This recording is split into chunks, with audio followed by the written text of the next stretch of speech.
Allez.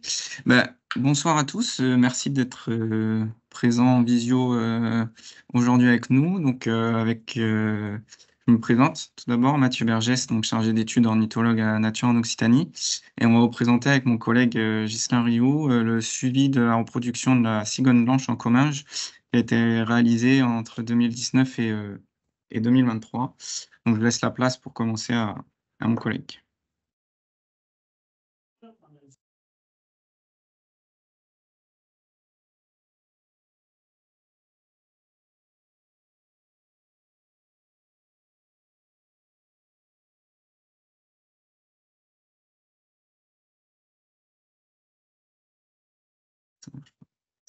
Un problème de micro.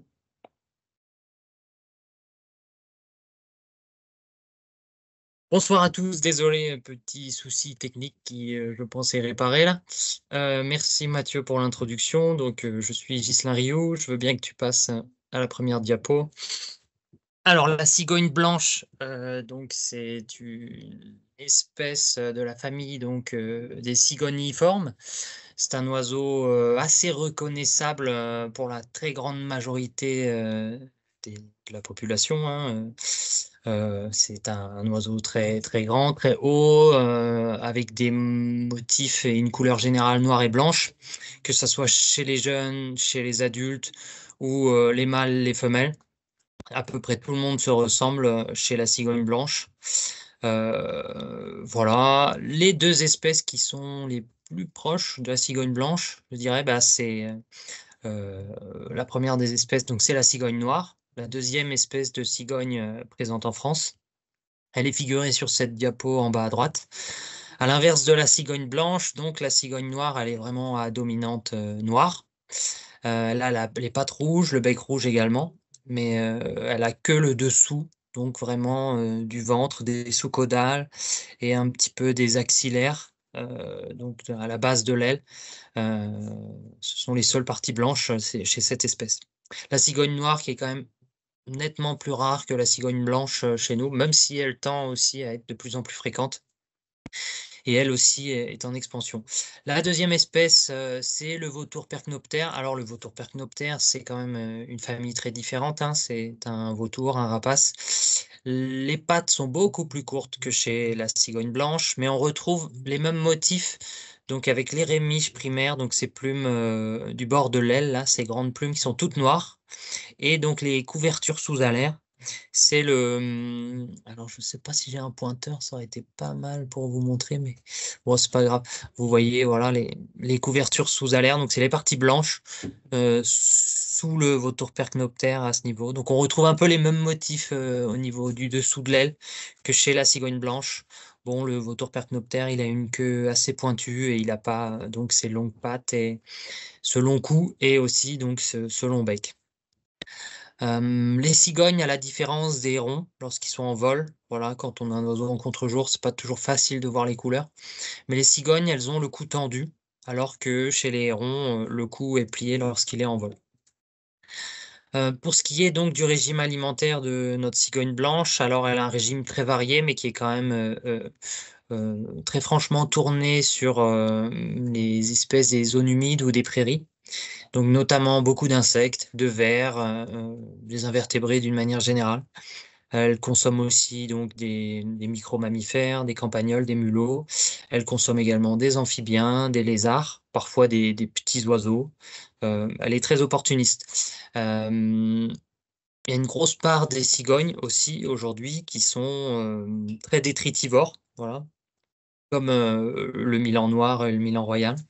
Donc, ils vont très largement se nourrir dans des décharges à ciel ouvert, voilà, des décharges humaines, voilà, ce qui n'est pas forcément très très bien pour elles, parce que c'est pas forcément de la bonne nourriture, voilà, pour nourrir leurs jeunes ou même pour les individus.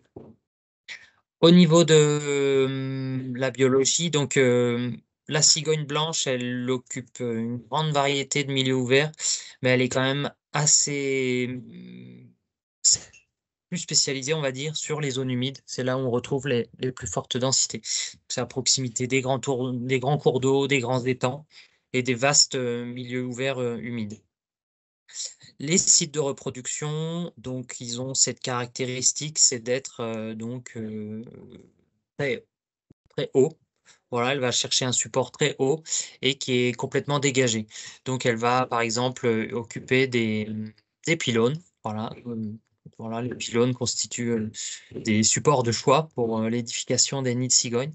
Mais aussi naturellement, hein, les arbres, notamment les arbres morts qui sont cassés en partie haute, donc des arbres étêtés et la cigogne, elle va fixer son nid sur cette tête cassée de l'arbre. Les pins, ont aussi une configuration, qui peut être très propice, pour, qu'elles installent leur nid. Voilà, on verra un peu plus en détail, les supports qui sont utilisés par les cigognes blanches, dans le Comminges un peu plus tard dans la diapo.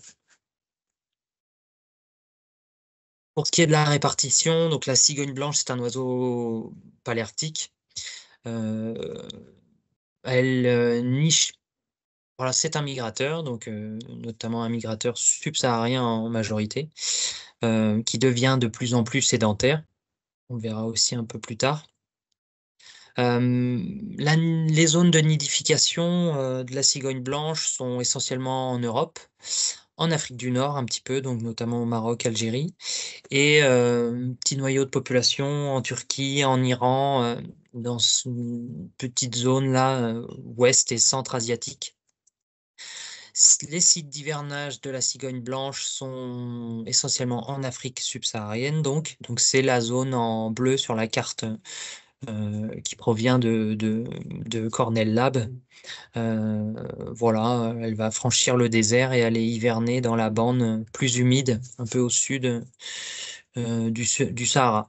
En sachant que donc les, cigognes blanches qui nichent dans l'ouest de l'Europe vont essentiellement migrer, heu, en Afrique de l'Ouest, alors que les populations orientales d'Europe de l'Est vont plutôt migrer et hiverner par, par la partie est de la Méditerranée et vont chercher les zones subsahariennes dans l'est de l'Afrique. Heu, voilà. Alors un peu d'historique en France, donc la cigogne blanche, elle était, au bord de l'extinction, au cours du XXe siècle. Les populations se sont effondrées, pour atteindre une petite quinzaine d'individus, enfin d'une petite quinzaine de couples, sur le territoire national, à la fin enfin au cours de la décennie des années 70-80. Voilà, la cigogne blanche était vraiment au plus bas, au bord de l'extinction en France. Alors, pourquoi, elle a régressé tant que ça? On va le voir dans la diapo suivante. Alors on a, essentiellement des hypothèses, hein, voilà mais les grandes causes sont relativement bien cernées. La première des causes, c'est vraiment le changement climatique et notamment les fortes sécheresses sur ces zones d'hivernage en Afrique subsaharienne, donc voilà, au-delà du Sahara. C'est aussi une zone où il y a encore aujourd'hui pas mal de braconnage avec une forte pression de chasse, sur les cigognes blanches. Donc voilà, une des premières causes. La seconde cause, donc elle est vraiment à chercher, chez nous, hein, en France. C'est lié au changement des paysages et à la révolution agricole notamment. La disparition des haies, mais aussi et surtout la disparition des zones humides. Heu, la cigogne blanche qui est vraiment, vraiment quand même une espèce, adaptée et spécialisée aux zones humides à la base. La disparition, l'assèchement des marais, des grandes prairies, notamment au profit des grandes cultures qui présentent, un intérêt pour l'alimentation nettement, nettement plus faible. Les pesticides, voilà, notamment il y a plusieurs décennies avec des molécules qui étaient très, très toxiques et qui causaient, des problèmes pour les œufs. Voilà la dégradation d'une manière générale de la ressource alimentaire de la cigogne et de la diminution aussi donc des sites, propices à sa reproduction. Une des dernières causes, c'est évidemment l'essor aussi du réseau, du transport d'électricité, avec notamment beaucoup de cas d'électrocution. Voilà, tous ces éléments ont fait que vraiment les adultes et notamment le taux de survie des adultes de cigogne blanche a fortement, décru jusqu'à frôler l'extinction donc en 1975.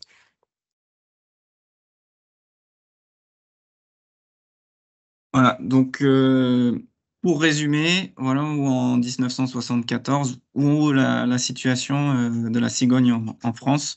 Donc le dernier bastion était en Alsace avec 9 couples, pardon. Donc on peut voir que les derniers couples, c'était Grand Est, nord de la France, limite avec la Bretagne, et la Gironde. Donc en tout, en France, en 1974, on retrouvait plus que 12 couples de cigognes, donc vraiment au bord de l'extinction.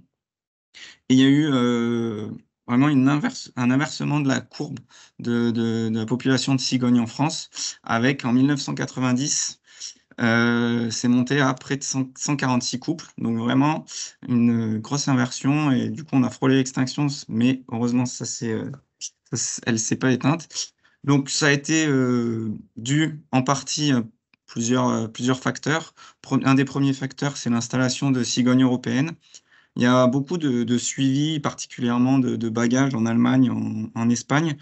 Et du coup, on a pu constater que, en fait, il y a pas mal de cigognes allemandes et de cigognes espagnoles, notamment, qui se sont installées en France, profiter des sites vacants, des sites abandonnés par les cigognes françaises.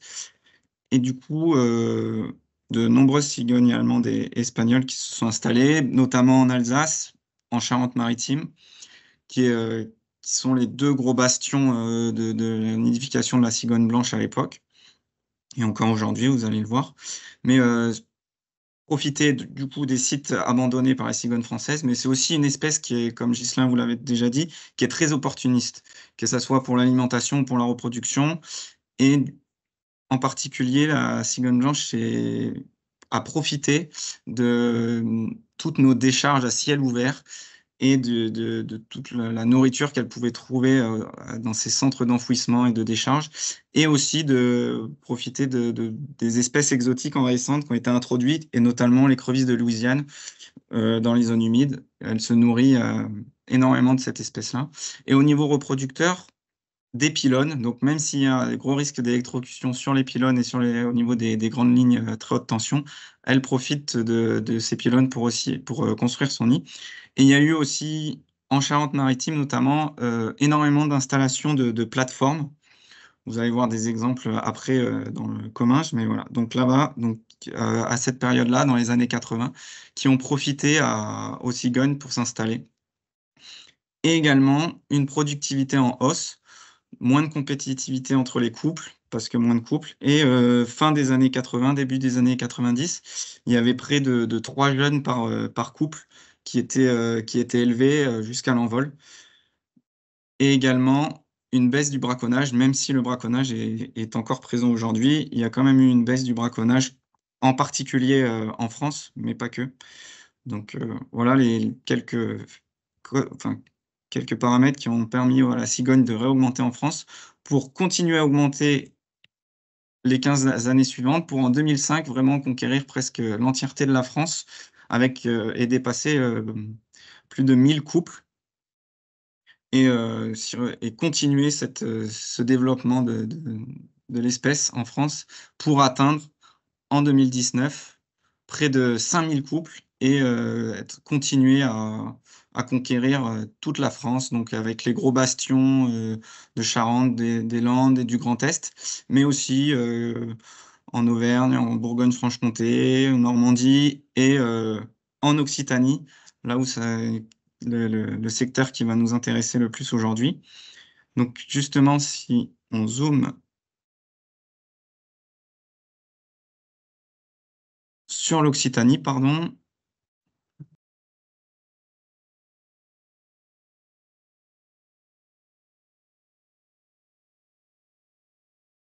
Alors je reprends la main. Pour ce qui est donc du contexte Occitanie, actuellement donc on estime la population régionale à entre 150 et 200 couples nicheurs. Donc ça c'est l'estimation de 2023 qui a été réalisée par le panel d'associations qui s'intéressent aux oiseaux dans la région, dans le cadre de l'élaboration de la liste rouge. Voilà la répartition donc de la cigogne blanche en reproduction en Occitanie. Tu peux passer à la suivante, s'il te plaît. Voilà donc la population qui nous intéresse, celle du Comminges, qui est située au sud-ouest de Toulouse, qui s'étend sur le Comminges, mais qui déborde un peu sur les marges à l'ouest et sur les marges au nord-est. Pour ce qui est donc des autres populations présentes en Occitanie, diapo suivante, non? Non, ok, on a changé de diapo. Donc, on a le noyau des Landes, vraiment à l'ouest du Gers, où vous voyez les petits points rouges et une maille jaune, qui déborde maintenant, hein, c'est tout nouveau, c'est quelques couples nicheurs dans le Gers. Voilà, donc on a ce noyau des Landes qui commence à déborder et à coloniser cette partie de l'Occitanie depuis peu. L'année dernière, il y avait 3 couples, je crois, un truc comme ça. En partie centrale, donc en Ariège, on a aussi une population reproductrice autour de Mazères et de Calmont, voilà, qui est une population semi-sauvage, parce que c'est installé à la base, c'était des oiseaux échappés, relâchés de captivité autour du centre de soins, mais qui n'étaient pas forcément tout à fait volants. Et une dernière population qui est vraiment celle la plus étendue et qui est centrée sur tout le pourtour méditerranéen, à la faveur de la présence de pas mal de zones humides, pas mal de grands étangs voilà, intérieurs, en partie littorale, que ce soit donc un tout petit peu dans les PO, un peu plus dans l'Aude déjà, un petit peu dans l'Hérault, même si autour de Montpellier, donc là sur la commune de Latte, par exemple, il y en a vraiment beaucoup. Et le gros pool d'individus sur la Camargue, donc voilà, avec la Camargue qui déborde dans le Gard, par la Camargue gardoise. On a d'assez nombreux couples de cigognes blanches. Voilà tout pour ce qui est de la reproduction de la cigogne blanche en Occitanie. Évidemment, en dehors des sites de reproduction, on a beaucoup de cigognes blanches hein, qui transitent par notre région. Voilà, qu'on peut observer un peu partout, hein, dans un peu tous les départements. Il y a des observations régulières de cigognes blanches, mais ce sont des oiseaux plutôt migrateurs ou parfois des hivernants. Voilà. Donc, si on s'intéresse maintenant au Comminges et plus exactement au suivi qui a été réalisé entre 2019 et 2023, on va remettre un peu dans le contexte. C'est que les cigognes blanches, comme on l'a déjà dit plusieurs fois, ont tendance à nicher sur les pylônes. Et comme vous pouvez voir sur la photo, ça peut créer quelques problèmes, notamment les branches, parce que les nids sont pas parfaits et il y a quelques branches qui s'échappent ou qui sortent du nid et qui peuvent toucher les fils, créer des arcs électriques, des incendies. Donc c'est des risques pour le pylône, pour les lignes, pour les champs, les cultures en dessous, mais aussi pour les cigognes. Et du coup, il y a un gros travail avec RTE, et notamment qui a été initié pour le suivi 2019-2023 en 2017-2018 parce que RTE devait retirer ou modifier de nombreux pylônes. Et sur ces pylônes-là, pour certains en tout cas, il y avait la présence de la cigogne blanche. Pour ceux qui ne le savent pas, la cigogne blanche est une espèce qui est protégée en France, qui est inscrite SNIEF, qui est aussi Natura 2000, d'intérêt communautaire. Et en plus de ça, à l'époque, elle était, encore aujourd'hui, en danger d'extinction sur la liste rouge régionale de Midi-Pyrénées. Donc, en prenant tout ça en compte, eh ben, il y a eu des discussions, des échanges avec un bureau d'études, avec Nature en Occitanie, parce que Nature en Occitanie accompagnait déjà RTE et suivait la cigogne déjà depuis pas mal d'années dans le Comminges, avant 2019, par des bénévoles, par des ornithologues du coin.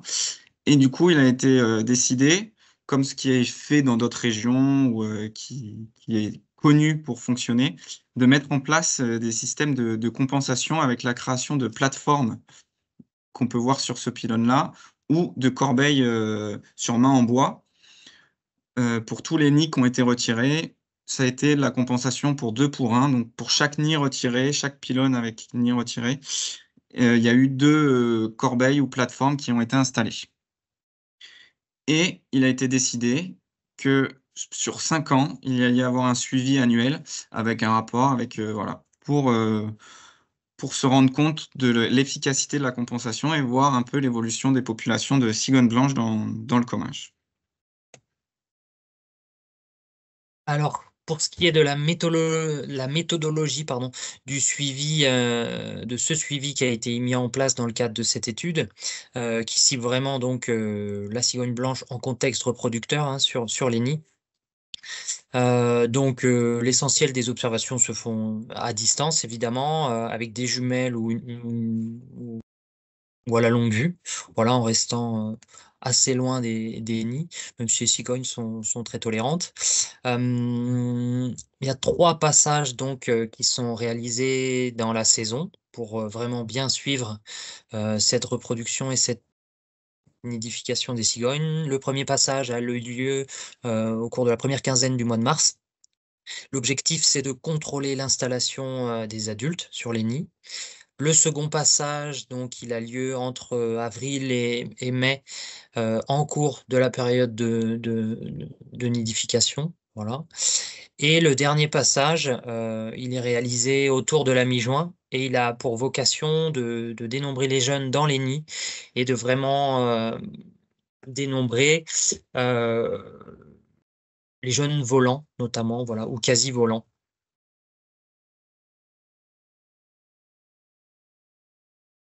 Le suivi donc, qu'on vous présente, tout particulièrement ce soir porte donc sur les 5 dernières années, de 2019 à 2023.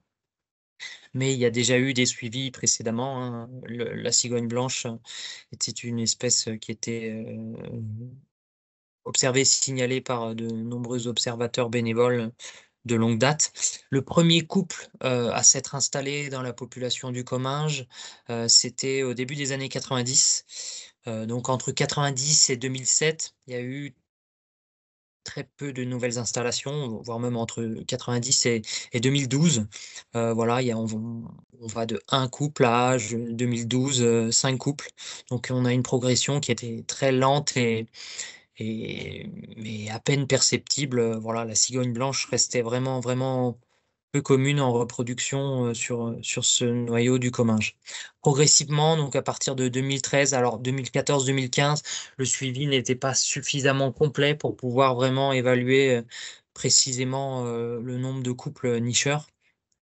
Mais à partir donc de 2013 et 2014-2015, on a une augmentation qui est quand même, vraiment progressive et continue de la cigogne blanche, sur le territoire du Comminges, avec donc, en 2023, le maximum, de couples territoriaux identifiés qui est donc de 45, à ce jour. Donc, au cours du suivi, on est passé donc de 22 à 45. On a vraiment une progression, assez marquée, de cette espèce, sur, la population du Comminges. Ailleurs donc, oui, tu peux passer à la suivante, je vais en parler aussi. Donc cette carte, elle illustre assez bien les flux migratoires principaux qui constituent les sites principaux de hein.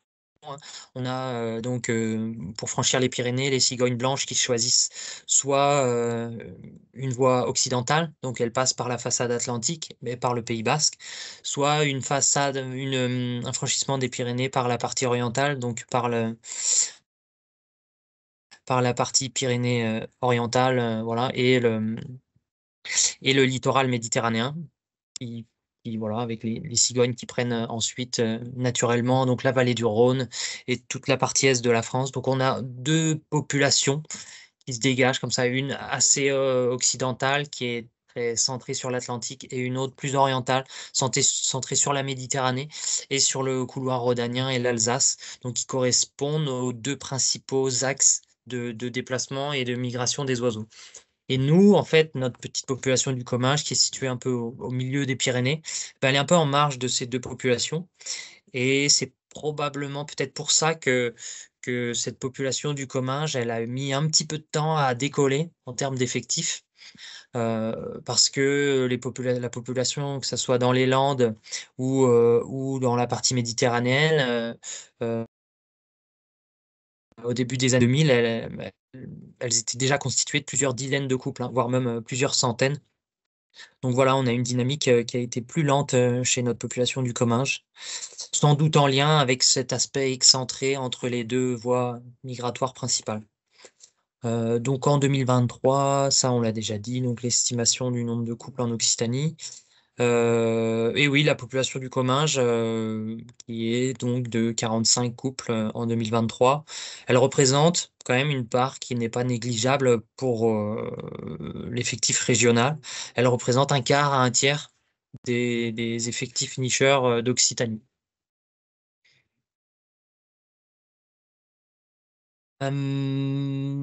Alors, avec les visites régulières, donc annuellement, on a seulement 2 individus sur les 5 années qui ont été bagués et voilà, qui sont issus enfin, qui sont munis de bagues plutôt. On a d'assez fréquentes enfin, lecture de bagues pour des oiseaux en halte migratoire, voire en hivernage, mais sur vraiment la population reproductrice, on a très peu d'oiseaux bagués. Voilà les 2 oiseaux en question. Donc la bague à droite, de l'oiseau à droite, c'est une bague octogonale noire avec une écriture blanche. C'est c'est des bagues qui proviennent d'Allemagne, d'un programme allemand-suisse. Voilà, c'est Vogelwarte, me semble, qui coordonne ça. Ce programme de bagage, voilà. Donc cette cigogne, elle est originaire d'Allemagne. Voilà. La cigogne à gauche, elle a une bague verte sur sa patte droite, il me semble.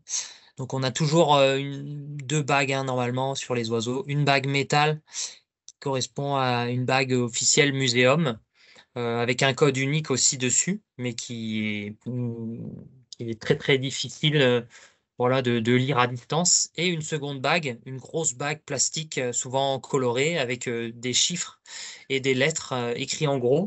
Et ce code-là, par contre, enfin cette bague-là, elle a pour vocation à être lue à distance. Et donc, voilà, cette bague verte et cet oiseau, il est originaire des Landes. Voilà, donc on a deux origines très différentes pour ces oiseaux, une vraiment orientale et une autre beaucoup plus façade atlantique. Voilà. En sachant que l'oiseau à gauche, donc la bague verte, qui est issue qui est né dans les Landes, elle a été contrôlée, je crois, la première fois en 2021 sur un nid et elle a disparu. Elle n'a pas été revue au cours de 2021 à nouveau. Elle a vraiment disparu. Il y a eu un échec assez rapidement sur ce nid-là. En 2022, on l'a pas recontacté. Par contre, en 2023, Mathieu l'a retrouvé à nouveau. Donc, on n'avait pas trop d'idées. Qu'est-ce qu'elle a fait en 2022? Parce qu'il y a quand même un suivi assez régulier. Et puis, on fait vraiment attention aux pattes des cigognes pour chercher les bagues, justement. Et ça paraît vraiment étonnant qu'elle soit passée inaperçue. Mais bon, c'est pas impossible. Donc, on sait pas trop ce qu'elle a fait pendant un an, cette cigogne. Et autre chose assez intéressante, c'est que sur le nid où elle a été contactée en 2021, euh, ben, elle n'a pas été recontactée sur le même nid en 2023. C'est bien ça, hein, Mathieu, il me Si, semble. si, si. C'était en Ah bon, 2020, bah, pardon. pardon. C'était 2020, 2021 et 2022, on l'avait pas. Et 2023 sur le même nid. Mais il y a eu échec à chaque fois. On l'a Donc, jamais vu réussir d'avoir un succès reproducteur, en tout cas de manière certaine. bon, désolé, ma mémoire n'est plus très fraîche. Et ben voilà, donc l'histoire, c'est toujours très intéressant donc d'avoir ces bagues parce que ça nous permet vraiment de connaître un peu l'historique de vie, donc savoir d'où vient l'oiseau, les déplacements qu'elle fait et aussi de savoir bah, justement quel nid elle utilise, si elle le fréquente tous les ans, de savoir si c'est un mâle ou une femelle parce que c'est quand même assez complexe aussi à savoir chez les cigognes, les différences sont vraiment minimes. Voilà. Et pour compléter, ouais, la cigogne avec la bague noire, qui a été vue pour la première fois du coup en 2023, c'est une femelle et elle avait 3 ans. Du coup, c'était vraiment son premier essai de reproduction. Elle a testé 2 nids, il y a eu échec. Enfin, donc voilà. Et là, elle est de retour sur le premier nid qu'elle avait testé là, en 2023. Elle est de retour cette année, en 2024. On espère avoir un succès, même si les jeunes cigognes ont tendance à échouer dans leurs premières années de reproduction, ce qui est normal, hein. C'est des oiseaux longévifs qui, chaque année, essaient, mais ne réussissent pas toujours, surtout au début, et qui apprennent. Donc, voilà. Donc, si on zoome encore plus sur le comminges, vous voyez que les nids, donc c'est globalement, c'est tous les nids qui ont été occupés depuis 2019. Donc, il y a de nombreux nids qui ont été occupés chaque année, plusieurs fois. Donc là, vous voyez la population qui s'étend de Martres-Tolosane, avec le pylône qui est nommé pylône 10, et jusqu'à Cap-Verne. C'est une plateforme installée par un agriculteur, un propriétaire privé. Donc voilà, ce qui est vraiment isolé, c'est vraiment le secteur de Cap-Verne est isolé du reste de la population, comme vous pouvez le voir. Et il y a un autre secteur qui est un peu isolé de ce grand couloir Garonne-Nest, qui est le secteur au nord de Saint-Gaudens de l'Eyoux. Et ce secteur-là, c'est très lié à ce qu'on a déjà dit, c'est aux décharges et au centre d'enfouissement. Justement, à l'Eyoux, juste à côté de tous ces nids, il y a un centre d'enfouissement qui, on pense, en tout cas on suppose, a entraîné l'installation de cigognes blanches pour la reproduction.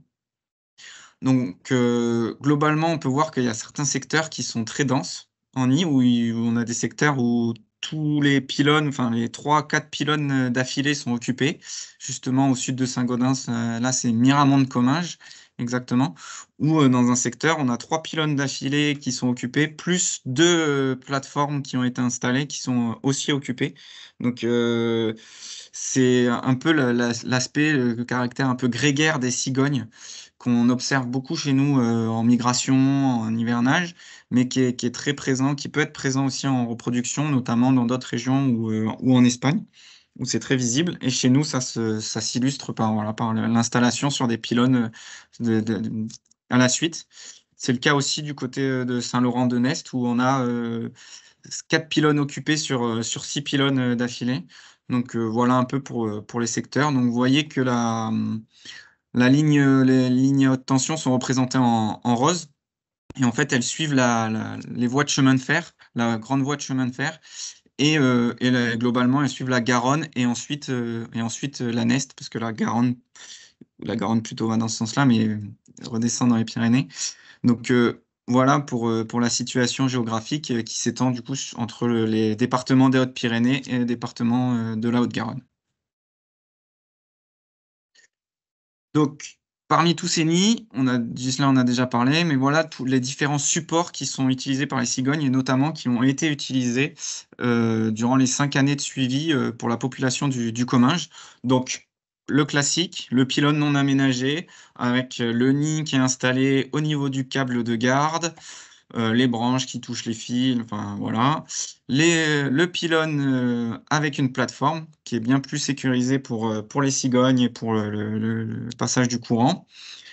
Parce que il faut savoir que il y a beaucoup de ces lignes et de ces pylônes qui amènent aussi à des entreprises, à des usines.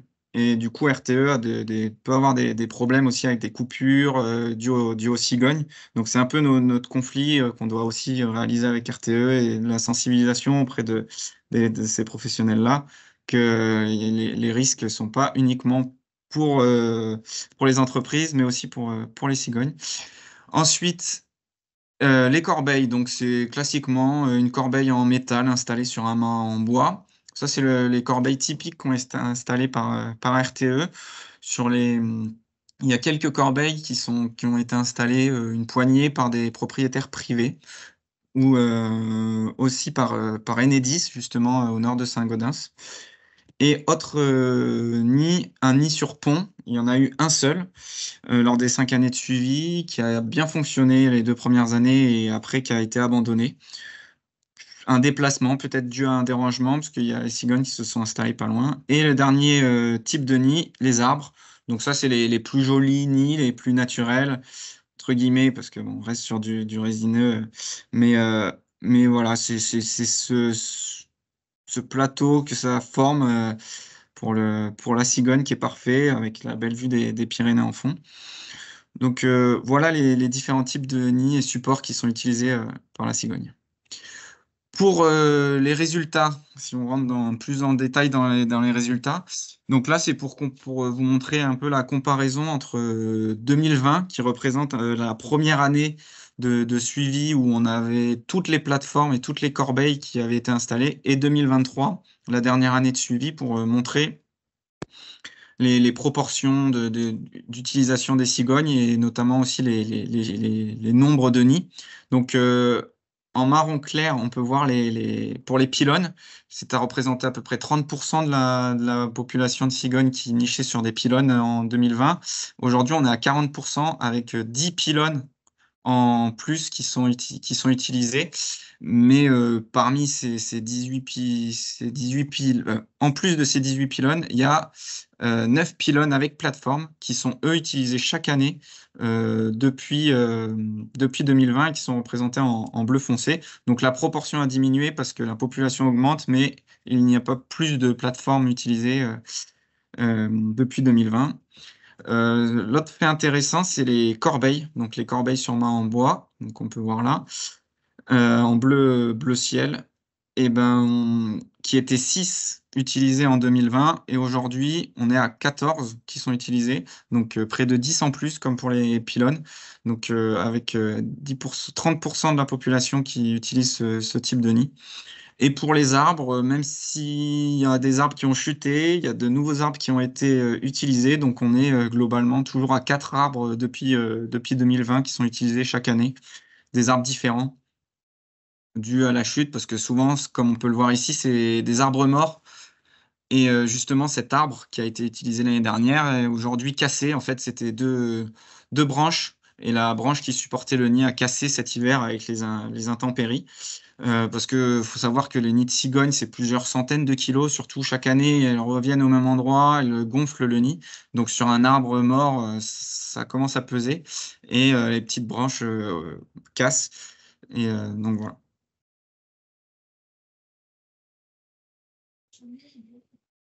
Alors, ce graphique présente des box plots, 4 box plots, qui montrent donc la productivité en jeunes cigognes sur les 5 années.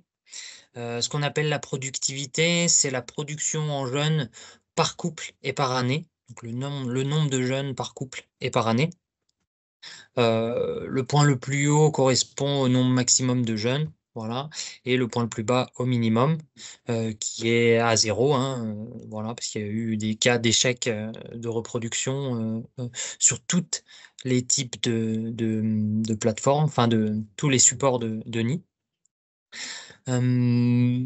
La zone grise, l'espèce de rectangle, correspond donc à la majorité des valeurs, hein, à 50% des valeurs. Voilà. Le trait noir représente la moyenne et l'espèce de petit losange rouge avec la valeur écrite en rouge, c'est la moyenne. En bas, oui, ce qui est encadré en rouge aussi, c'est le nombre d'événements de reproduction au cours des 5 années d'études du suivi pour chaque type de support. Voilà, donc on voit que pour le support des arbres, hein, parce que bon, les ponts c'est marginal, il y a eu 21 événements de reproduction. Pour Corbeil-sur-Mât, il y a eu 44 événements de reproduction, 42 événements de reproduction sur plateforme, sur pylône, et 63 sur des pylônes non aménagés. Tu peux passer à la suivante. Oui, comme je l'ai dit, donc premier résultat, c'est que sur tous les types de supports, on a eu des échecs de reproduction, donc des années où les couples n'ont produit aucun jeune. C'est normal. Mais ce qu'il faut... Attends, tu peux revenir? Ouais. Ce qui est intéressant et un peu informel déjà, c'est que pour les pylônes, donc tout à droite, le box plot, il inclut dans les 50% ce nombre de zéros jeunes à l'envol. Donc on voit que dans les 50% pour les pylônes, il y a quand même pas mal d'échecs de reproduction. Autre résultat, le seul box plot à atteindre 5 jeunes, donc pour une saison de reproduction, c'est un événement qu'il y a eu en 2023 avec un nid, une corbeille, donc où il y a eu 5 jeunes à l'envol, ce qui est le seul, c'est le seul cas de 5 jeunes à l'envol qu'on ait eu sur les 5 années. Mais le plus intéressant et ce qu'il faut vraiment retenir, c'est ces moyennes-là. Alors, les moyennes, elles sont relativement identiques pour les supports arbres, pour les supports corbeille-sur-mât et les supports plateforme sur pylône. On voit qu'on oscille entre 2,12 et 2,19 jeunes en moyenne à l'envol par année et par couple. Alors que pour les pylônes non aménagés, on a une moyenne qui est quand même franchement plus basse, qui est à 1,79. Donc on voit que les cigognes qui nichent sur des pylônes non aménagés, ben, produisent un peu moins de jeunes que sur les autres typologies de supports.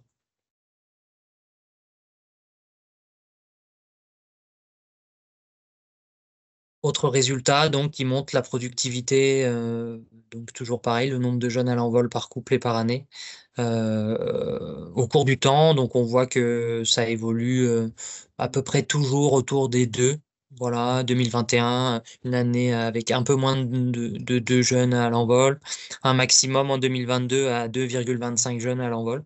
Mais surtout, encore une fois, 2023 qui se démarque comme une année particulièrement mauvaise pour ce qui est de la production, de jeunes cigogneaux, voilà, avec 1,64 jeunes cigognes par couple, avec beaucoup d'échecs. Donc on voit encore que le box plot, il attrape le zéro en bas. Ce qui est cocasse, c'est que le seul cas à 5 jeunes à l'envol, eh ben, il a eu aussi eu lieu en 2023. Voilà, on voit que la partie haute de la boîte à moustaches atteint le nombre de 5 pour cette année. Mais voilà, on a en gros une moyenne à 2, 2, 2, 1, et puis une année mauvaise, vraiment particulièrement mauvaise en 2023. Pour ce qui est, je sais pas, peut-être c'est toi qui en parles après des explications, ouais, vas-y. Oui, alors, ces échecs, on peut jamais être sûr de ce qui s'est passé, ce qui est arrivé, mais il y a plusieurs, hypothèses, en tout cas, pour les échecs de reproduction pour les cigognes.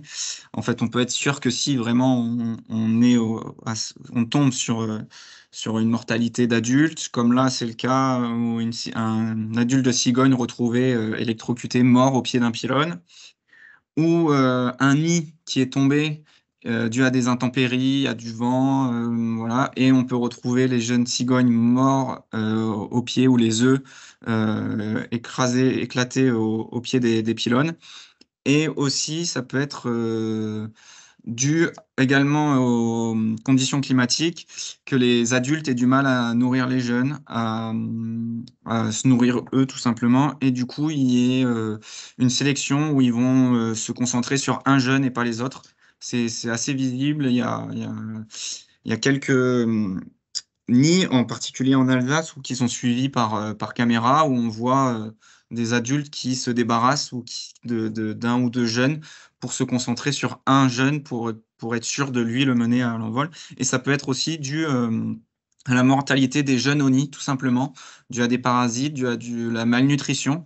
Ce nid, justement, est situé au niveau de Lioux, au nord de Saint-Gaudens, et est situé juste à côté de la décharge. Et on est tombé, en se faisant le suivi, sur un reste de jeunes au nid morts. Donc, probablement ingurgité du plastique, ou voilà, on peut pas, on ne sait pas.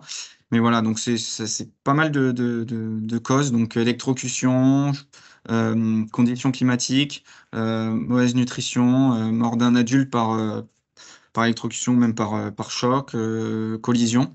Donc voilà. Et en 2023, 14 échecs de reproduction sur les 45 couples territoriaux, ce qui fait vraiment pas mal, ce qui montrait, c'est pour ça qu'on pouvait voir sur les graphes que ça faisait partie de la moyenne et du plus gros des box plots. Donc au niveau des résultats, et des résultats un positif sur ces 5 années, c'est que la compensation a bien fonctionné, pour la cigogne blanche et notamment au niveau des plateformes installées sur pylônes. Car il y a 9 nids qui ont été occupés sur les 11 installés dès le début, donc dès 2020 et heu et chaque année, ensuite. Donc la fin des travaux à l'automne 2019, chaque année, on a eu 9 nids occupés sur les 11 installés. Pas toujours des réussites, pas toujours, plein de jeunes à l'envol, mais chaque année, c'était occupé. Donc ça représente 80 d'occupation, en 2023 et chaque année. Pour les Corbeil-sur-Mât, ça a mis un peu plus de temps à être occupé, mais en 2023, on se retrouve à 9 occupés sur les 16 installés.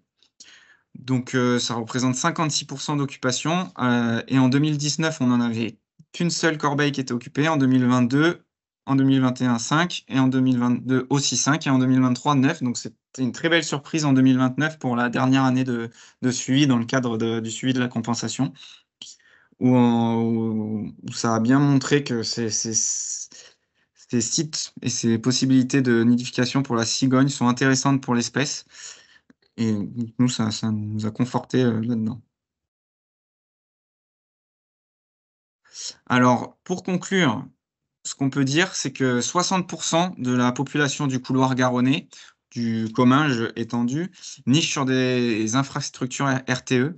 Donc en 5 ans, il y a 39 pylônes qui ont été, utilisés et ce chiffre de 60 il monte à 80 si on prend en compte également les corbeilles-sur-mât qui ont été installées par RTE, ce qui représente vraiment, ce qui n'est pas négligeable et ce qui montre un peu l'importance de ces pylônes et de la responsabilité aussi d'RTE et de sur la survie et sur la population de cigognes dans le Comminges. Mais c'est aussi vrai en France, même si je n'ai pas les chiffres et les pourcentages. Hem, l'installation de supports de reproduction, ça a potentiellement aussi accru l'expansion numérique de l'espèce, grâce à la sécurisation avec les plateformes sur les pylônes et les corbeilles, qui ont offert de nouveaux sites de reproduction, à l'espèce et ça montre également que le Comminges a une forte responsabilité, vis-à-vis de la conservation de l'espèce en Occitanie avec 1/4 à 1/3 des effectifs nicheurs régionaux et que l'espèce actuellement, considérée en danger, d'extinction en ex-Midi-Pyrénées va être rétrogradée, sur la prochaine liste rouge qui prendra toute l'Occitanie en compte en quasi menacée, due à l'augmentation des effectifs de l'espèce au niveau régional sur les dernières années. Et pour la suite, au niveau des perspectives, on souhaite à l'association, en tout cas au groupe Ornitho et continuer le suivi, poursuivre ce suivi qui a été réalisé sur ces 5 dernières années.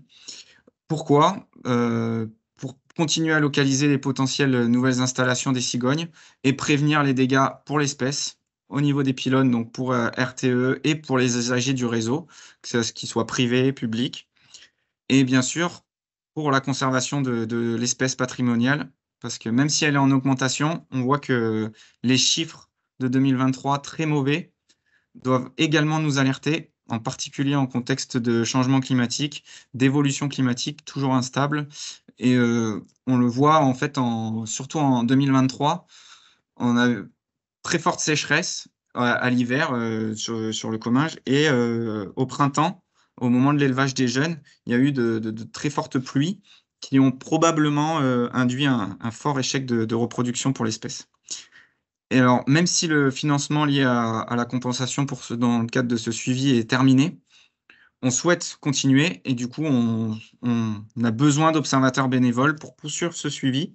Parce que ce suivi, même s'il était, salarié principalement salarié, il a toujours été aussi, bénévole depuis de nombreuses années et avant 2019 et on souhaite, profiter aussi de cette présentation pour remercier les observateurs bénévoles et salariés, principalement, bénévoles, qui permettent chaque année, en fait, de remonter des observations de cigognes au nid ou, de cigognes en migration, mais principalement de cigognes au nid dans le Comminges et on voit que ça augmente chaque année et notamment en 2023, il y a eu 381 observations qui ont été remontées, dans notre base de données GeoNat Occitanie comparativement, en 2022, il y en avait 259, donc on voit une évolution et c'est grâce aux bénévoles.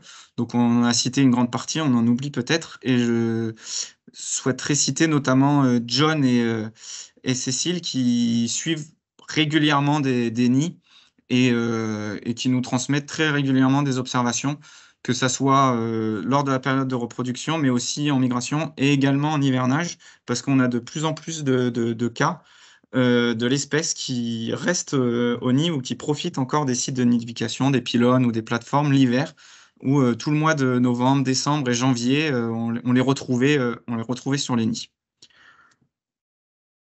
Donc merci à vous pour votre attention, d'avoir été là, ce soir et de nous avoir écoutés. Si vous avez des questions, n'hésitez pas.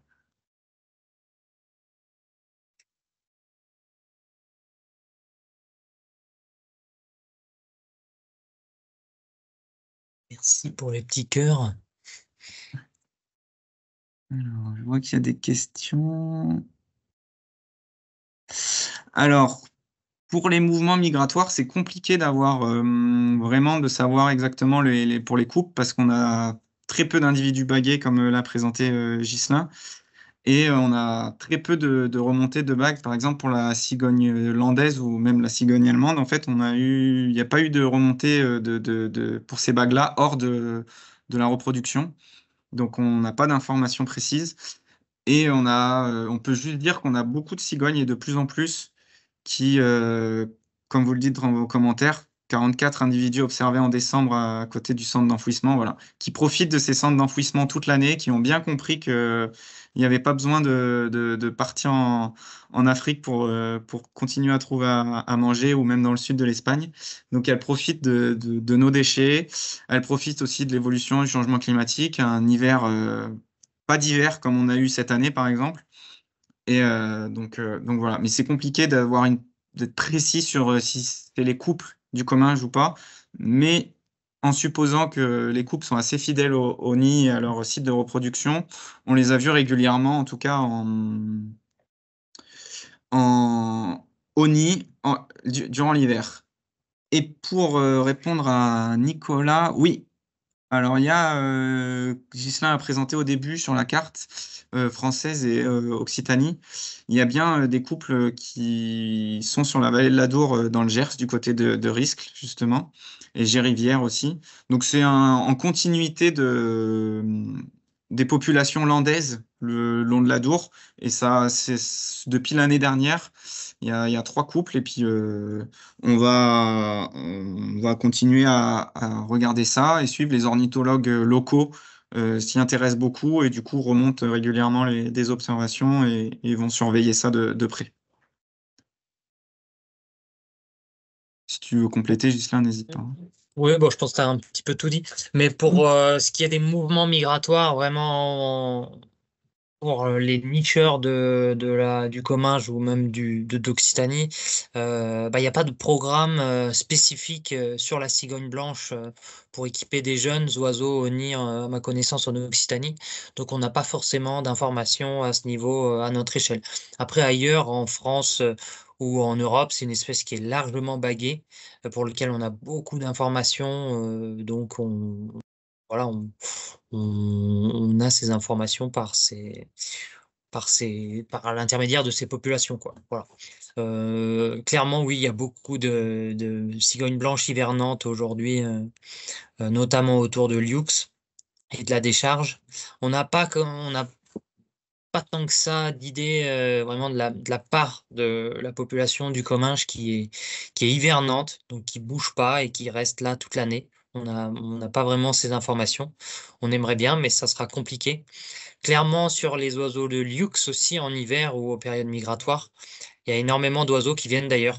C'est des oiseaux qui nichent sans doute en Europe centrale, voire même peut-être bien plus loin. Mais on a beaucoup d'oiseaux, notamment avec des bagues noires, les bagues octogonales là, qui viennent d'Europe centrale, quoi, enfin d'Allemagne en tout cas. Donc c'est pas parce c'est pas parmi les 44 cigognes qui ont été observées en décembre là à Lioux. Il y en a sans doute, c'est même sûr, certaines qui sont pas du tout nicheuses dans le coin, quoi. Sans doute pas du tout nicheuses en Occitanie, mais qui viennent de bien plus loin. un nouveau couple sur le Dominique, ouais, qui précise sur le 35, non, ah oui, sur le 65, ouais. Donc oui, la population de la Dour, hein, qui croît aussi assez franchement, voilà. N'hésitez pas si vous avez des questions, Pour répondre j'imagine à qu'on une a autre question, ouais. je sais pas si tu as vu, Ghislain, dans Non, questions-réponses, il y a une autre question. ah Alors, non, vas-y. non, ça, c'est sur est-ce que ça a fait l'objet de publications scientifiques et les nouveaux axes de recherche qui sont prévus? Alors, on n'a pas fait de publication scientifique sur ce suivi-là. C'était vraiment des rapports annuels dans le cadre de la compensation, des présentations, des petites publications à l'association pour la revue dans les pêches, la revue de l'association, voilà, mais pas de publication scientifique. Et pour la suite, c'est vraiment déjà essayer de pérenniser ce suivi-là par une mobilisation bénévole, une mobilisation des observateurs locaux.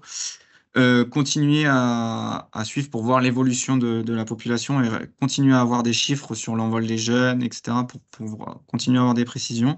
Également, essayer de continuer à amasser plus d'informations et pouvoir répondre à plus de questions sur les cigognes hivernantes aussi dans le secteur, même si c'est compliqué, c'est pas évident. Et on a besoin d'observateurs, surtout locaux, qui sont là dans le secteur du Comminges régulièrement. C'est pour ça que on a des échanges avec des observateurs qui sont du secteur. Et voilà, on est toujours preneur d'informations. Il ne faut pas hésiter à faire remonter ces informations sur les bases de données, notamment Occitanie. Après, on n'a pas pour le niveau recherche, on n'a pas de piste, en tout cas, là-dessus. Je sais pas, Ghislain, si tu veux en dire plus. Non. Bah, sur l'aspect publication scientifique, non, mais après l'objet de ce soir, et l'un des objectifs de cette visio, c'était aussi de porter à connaissance et de diffuser plus largement les résultats justement de cette étude.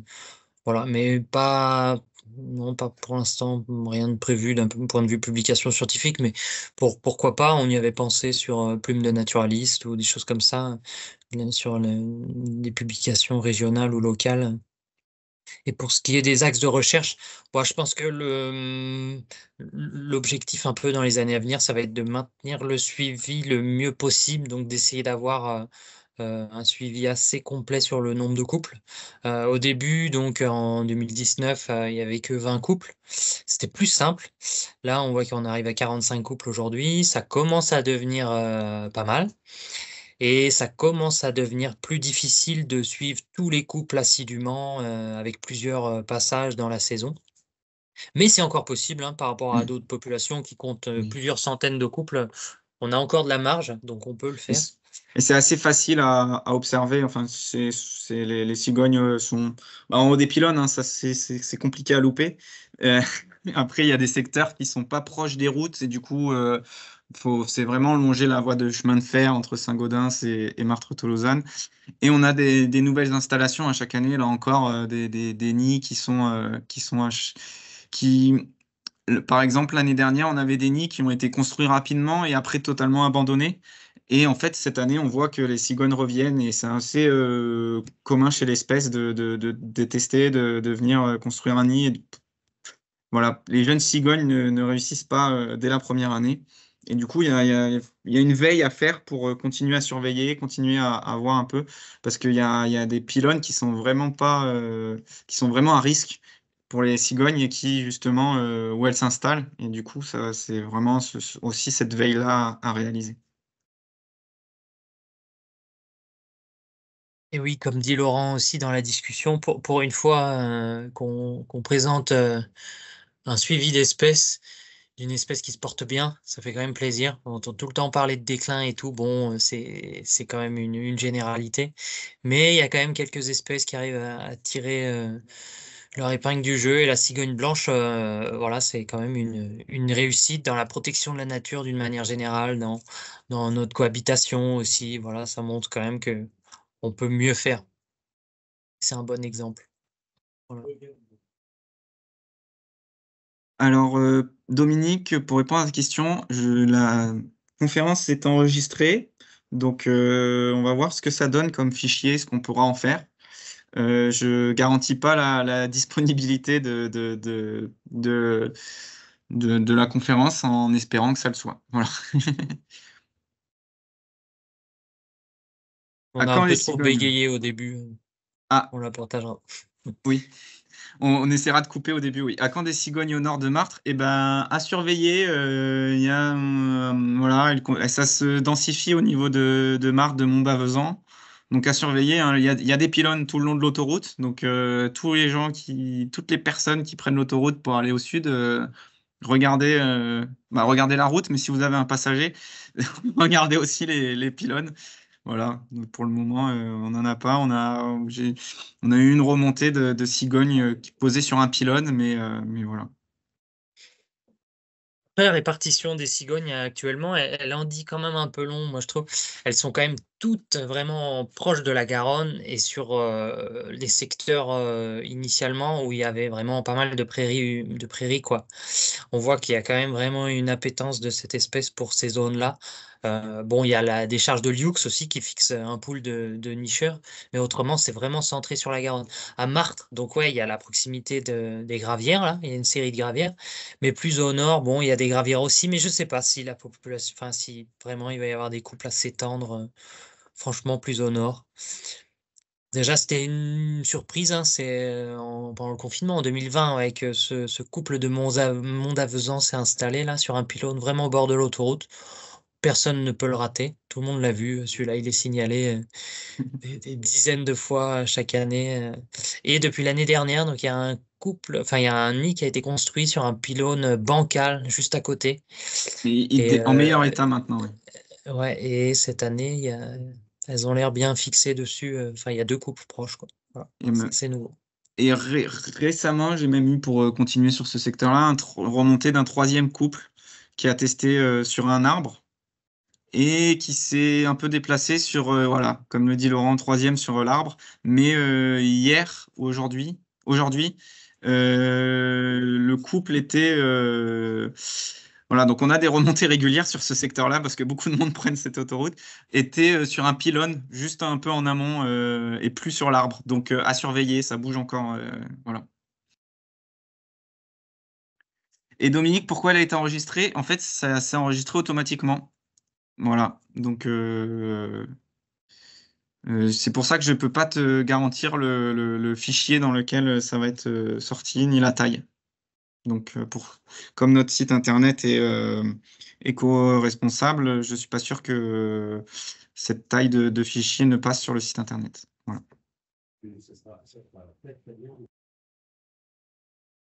Un peu sur un autre sujet. Je vois je sais pas s'il y a d'autres questions. J'en vois pas d'autres, non. On est souvent sollicité aussi pour avoir des avis sur l'installation de plateformes, des privés ou des choses comme ça, ou des collectivités qui, bon, elle a une super bonne image, la cigogne, et ça attire beaucoup. Il y a des communes qui voudraient avoir leur cigogne aussi. Donc on sait que les plateformes, les mâts notamment, ça marche très bien, hein, là où on installe ça, ben, ça fait un super support et elle s'installe souvent, quoi. Mais nous, on veut pas, on est vraiment pas très favorable à cette installation effrénée des mâts partout. Faut quand même savoir que la cigogne, bah, c'est un prédateur, elle peut consommer des amphibiens, des espèces qui se portent pas forcément que bien. Donc voilà, on réfléchit aussi à pas installer des plateformes sur mât n'importe où. Là, on a vraiment une population qui était installée. Il y avait le souci des travaux. Voilà, ça s'est fait vraiment en collaboration avec RTE, avec des besoins évidents, quoi. Mais d'installer des mâts partout, un peu n'importe comment, je pense que c'est vraiment pas une bonne chose non plus. Voilà, faut voir plus large. Il n'y a pas que la cigogne.